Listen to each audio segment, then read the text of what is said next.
بسم اللہ الرحمن الرحیم النبی اولا بالمؤمنین من انفسہم۔ جناب رسول اللہ صلی اللہ علیہ وآلہ وسلم کی مختصر سیرت پر ہم بات کر رہے تھے۔ آج ہم حلف الفضول پر بات کریں گے۔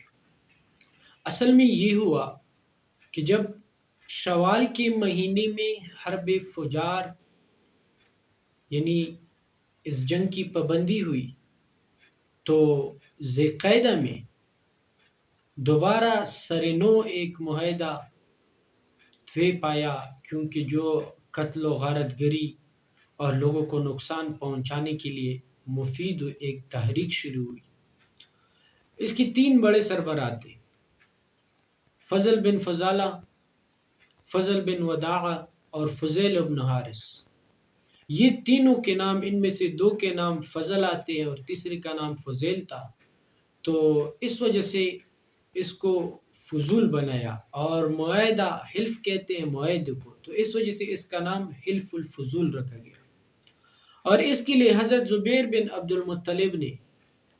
سرنو اکٹھا تحریک چلائی اور قبیلہ بنو ہاشم اور بنی تمیم کو عبداللہ بن جدعان کے مکان پر جمع کیا تاکہ اس کے لیے منصوبہ بندی ہو سکے، اور جناب رسول اللہ صلی اللہ علیہ وآلہ وسلم بھی اس معاہدے میں شریک تھے، اور یہ ترکیب بنائی گئی کہ بھئی جو قتل و غارت ہے اور لوگوں کا مال جو ڈاکے اور چوریاں یہ لوٹ مار ہوتا ہے، خواہ وہ اپنا ہو یا پرانا ہو یا مطلب ہے کہ خواہ مسافر ہو یا غیر مسافر ہو، دیسی ہو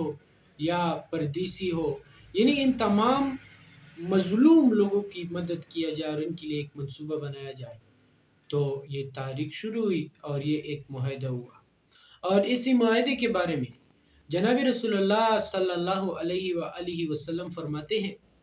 کہ اگر مجھے اس معاہدے کے مقابلے میں سرخ اونٹ دیے جاتے تو میں اس کو ہرگز قبول نہ کرتا،